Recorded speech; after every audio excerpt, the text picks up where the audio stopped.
Senhor, meu Pai, eu lhe peço neste momento, Senhor, que me dê a sabedoria para que eu possa passar essa mensagem para todos aqueles que precisam de ouvir esta mensagem.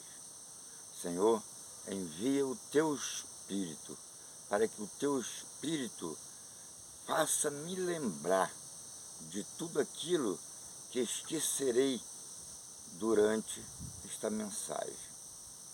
Pai, sabemos que Tu és bom, sabemos que Tu és perfeito, sabemos que Tu és o dono da sabedoria, sabemos que Tu és a própria sabedoria.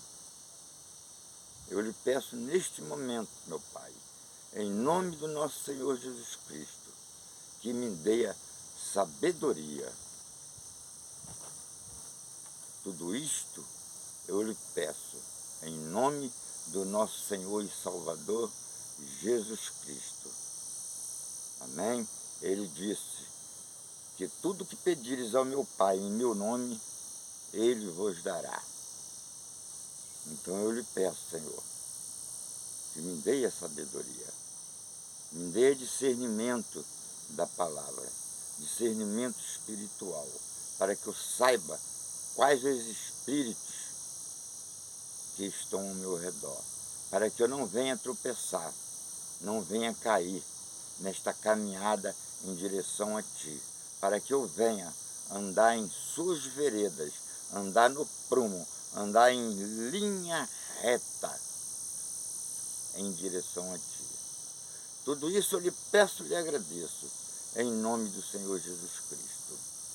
O assunto de hoje é sobre ressurreição, sobre a igreja de Coríntios, tá?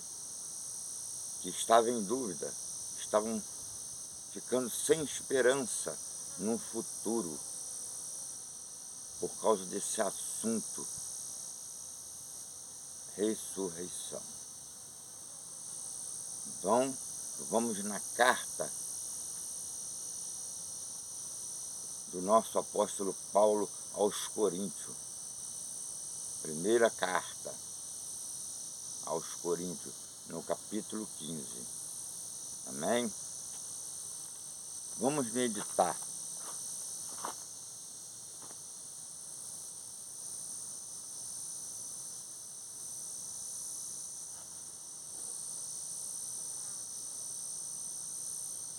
Esta carta ela é muito importante, tá? Uma observação. Este capítulo 15 de 1 Coríntios será dividido em 4 partes, por ser muito longo, né? Muito longo. Se eu for meditar nele inteiro, nós vamos ficar muito tempo aqui, amém? Em 1 Coríntios, capítulo 15, o apóstolo Paulo intima os cristãos da igreja Coríntios, tá? Ele intima, ele vê um problema muito sério acontecendo, e o povo, os fiéis, estavam em dúvidas, tá? Para resolverem um assunto pendente, uma polêmica, uma dúvida que surgiu sobre a ressurreição de entre os mortos. Eu peço a cada um de vocês que prestem muita atenção nesta mensagem, né? Porque essa mensagem estava trazendo umas desesperanças em relação ao futuro, né? Entre os que creem em Cristo Jesus. Mas o apóstolo Paulo, com toda a sua sabedoria, conhecimento e entendimento, né, vinda do alto, claro, Sabedoria do cristão, o entendimento do cristão tem que vir do alto, não terrena, não de baixo. E também cheio do Espírito Santo de Deus. Ele disse assim para a igreja de Coríntios, nos versículos de 1 a 19. Lembrando que será dividido em 4 partes, amém? Do capítulo 15, claro, aos cristãos da igreja de Coríntio. Ele disse assim: a ressurreição de Cristo é penhor da nossa ressurreição. Esse é o tema desta primeira parte, amém? Irmãos,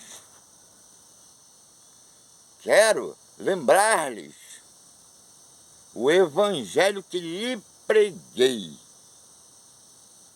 Ele pregou, Paulo, que é o evangelho genuíno, tá?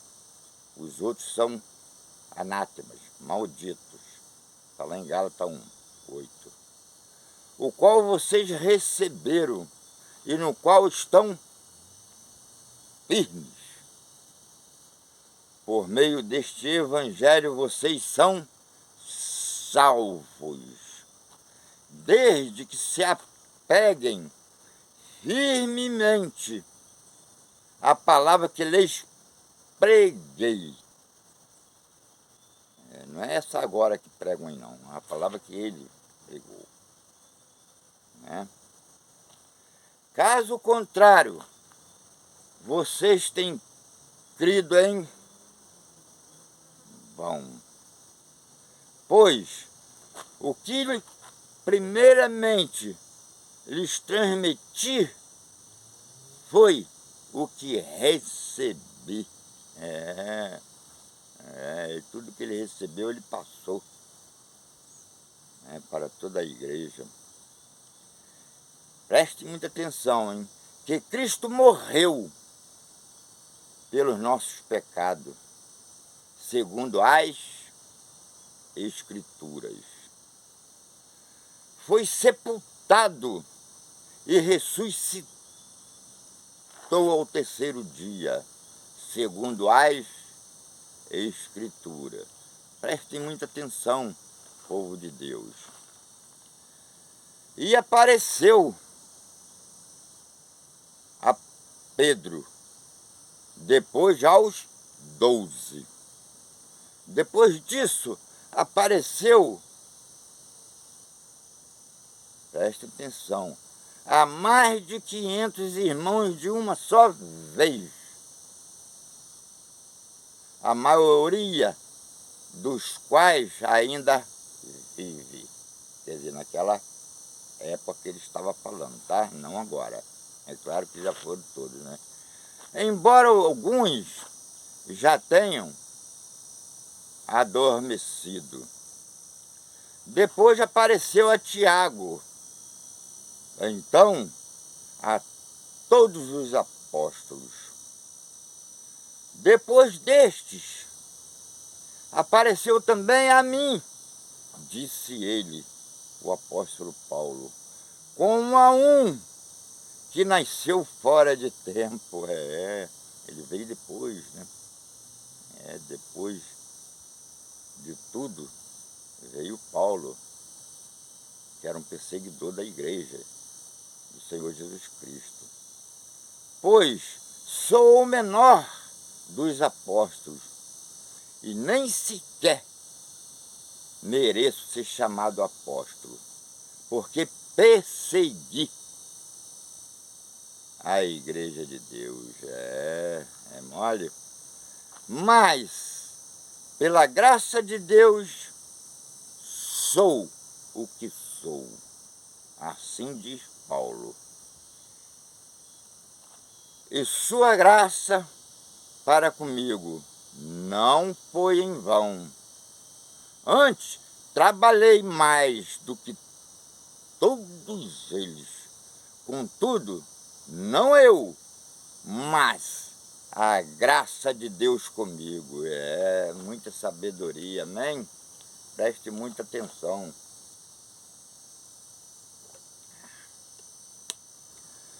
Portanto, quer tenha sido eu, quer tenha sido eles. É isso que pregamos. E é isto que vocês creram. Amém?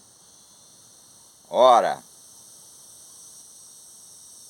se está sendo pregado que Cristo ressuscitou dentre os mortos, preste atenção, hein? O que ele diz, né? Como alguns de vocês estão dizendo que não existe ressurreição dos mortos. Como? Se ele disse que existe, ele esteve com Cristo, então existe. Mas o ser humano sempre complica tudo, né? Amém? Se não há ressurreição dos mortos, então nem mesmo Cristo ressuscitou. Nem mesmo Cristo ressuscitou. E se Cristo não ressuscitou, é inútil a nossa pregação, como também é inútil a fé que vocês têm. Amém? Mais que isso, seremos considerados falsas testemunhas de Deus. Olha que complicação. Pois contra ele testemunhamos que ressuscitou Cristo dentre os mortos. Se nada disso aconteceu, né? Eles são testemunhas falsas, e nós também. Mas se de fato os mortos não ressuscitam, ele também não ressuscitou a Cristo. Pois, se os mortos não ressuscitam, nem mesmo Cristo ressuscitou. Que ideia, né? Que tem os cristãos, né? Se Cristo não ressuscitou, inútil é a fé que vocês têm. E ainda estão em seus pecados. Quer dizer, estamos em pecado. Se ele não ressuscitou, nós cremos que ele ressuscitou. Se ele não ressuscitou, continuamos no pecado. Amém? Neste caso também, os que dormiram em Cristo estão perdidos. Se é somente para esta vida que temos esperança em Cristo. Dentre todos os homens, somos os mais dignos de compaixão. Dentre de todos os homens, somos os mais dignos de compaixão. Amém, irmãos amados? Amém? Este é o fim da primeira parte de 1 Coríntios 15, tá? Vou dar uma pausa e vou para outra parte, amém? Um abração, fique na paz. Daqui a pouco eu volto, hein? Daqui a pouco eu volto com a segunda parte. Amém? Fiquem na paz aí.